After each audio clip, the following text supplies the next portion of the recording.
Hello, everybody. Welcome back to another episode of Classics with Courtney. And today we are going to talk about Brute Force. Released in 1947 and directed by Jules Danson, the story follows prisoner Joe Collins, played by Burt Lancaster, who learns that his supportive wife Ruth, played by Ann Blyth, is refusing surgery to treat her potentially deadly cancer, unless Joe can be by her side after the operation. But while Joe is plotting his escape with a fellow prisoner, Gallagher, played by Charles Bickford, a violent incident in the prison machine shop causes the entire prison to go into lockdown mode, overseen by the mean-spirited guard Captain Muncy, played by Hugh Cronin. I had decided to watch Brute Force merely for the fact that we had lost Ann Blyth on, I believe it was the 24th of June, and we found out the 25th. And I wanted to watch something in her memory that I had never seen before. And as I was strolling to just try to see what movie would pique my interest, Brute Force came up. I saw it was free on YouTube, took a chance, and boy did it pay off. Ann Blyth does not get a big part in the film, but what she does is effective, and she's very lovely in the movie. Personally, I'm not the biggest fan of prison movies. There was a movie with Eleanor Parker that I had watched, loved her performance, but I didn't like the movie, mostly because of the dark story and the very bleak ending. I also saw, I believe it was Escape from Alcatraz, which I actually did like a lot. With this movie, it was kind of on the same side as Alcatraz. I think that this movie was very good. It was entertaining. It was well made, well paced, well acted. And I really enjoyed myself to the point where by the end of the movie, I was yelling at the TV at certain characters, whether they were good or bad. There will be spoilers sprinkled out through the video, so be warned. In fact, I would rather you watch the film, which is free on YouTube. Go give that movie a watch, and then come back and watch the review, because it is such a great movie. One of the reasons why I love this movie so much is how the prisoners are depicted. They're not depicted in an evil light. They all have their own stories. They all have their own personalities. And you kind of just root for them, even though they're in prison for something that they have done. Except for one person. One of my favorite characters is Robert, who was a soldier during World War II, I believe.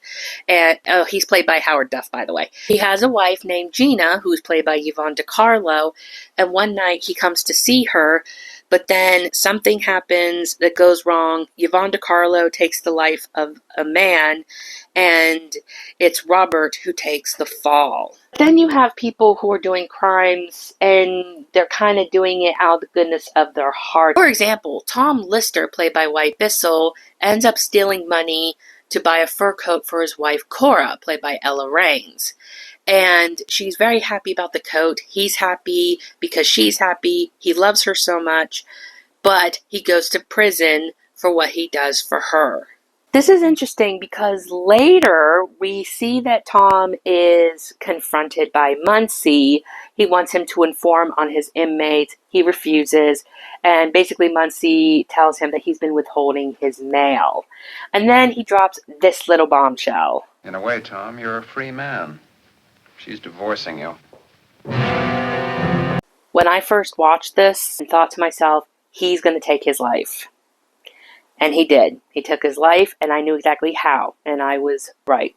Now, what's interesting is you don't necessarily think Muncy is lying. You saw the scene with Cora, and she is telling her husband, I love this fur coat. I'm not giving it up. All my life, the one thing I really wanted was a fur coat. I can't give it up. I won't. No, darling. So actually, I personally was thinking, well, she probably would leave him and divorce him. Then we find out this. Did you censor his mail? Wouldn't he give you any information? Or did you tell him a few lies about his wife? Not only is the audience shocked, I know I was, but it subverts the expectations. You assume the way she looks, the way she acted, she would divorce him. But she wasn't planning on it, which of course makes us rethink everything. And we're like, oh, oh my gosh, so she really does love him. So not only does he take his own life over a lie, she is left a widow, which is even more depressing. The acting in this movie is all around wonderful. One of my favorite moments is when Charles Bickford as Gallagher is up for parole very soon. He goes to see the warden only to find that every single prisoner, no matter how good they've been, is being punished because of the big blowout. And this means that he does not get his parole. You're punishing all of us because Lister took his life. Why? Things are out of hand, that's why. The Department of Corrections.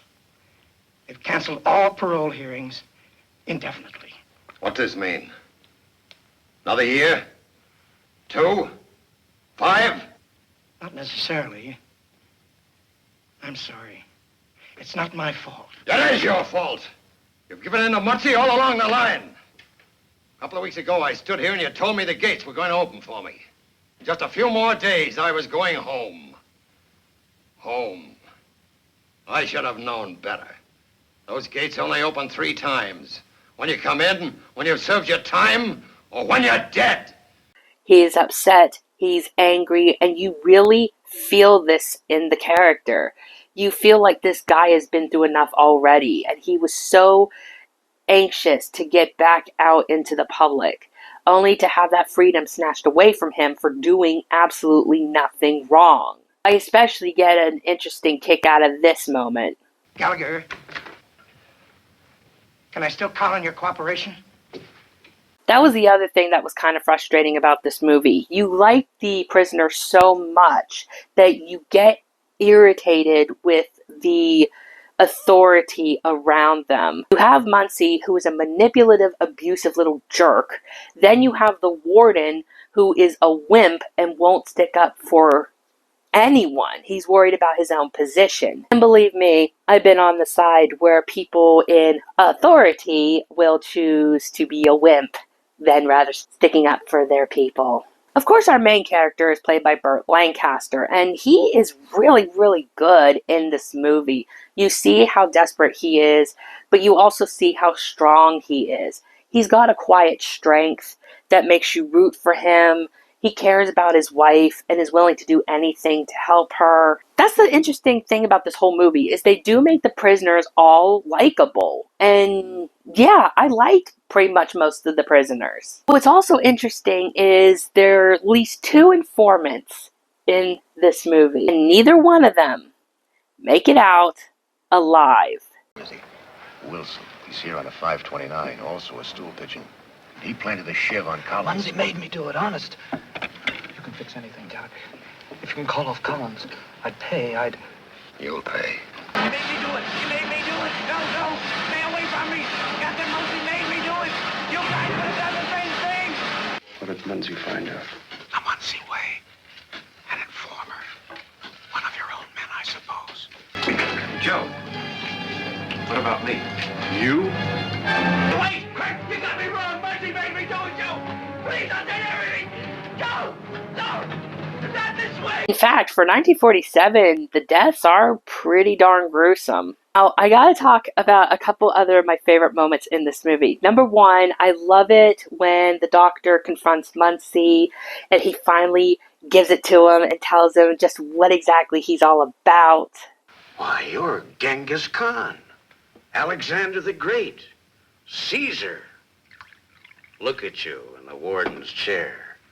Caesar trying out his throne. You've cheated. You've lied. You've murdered. You're worse than the worst inmates of this prison. You're the psychopath here, not they. Not cleverness. Not imagination. Just force. Brute force. Congratulations. Force does make leaders. But you forget one thing.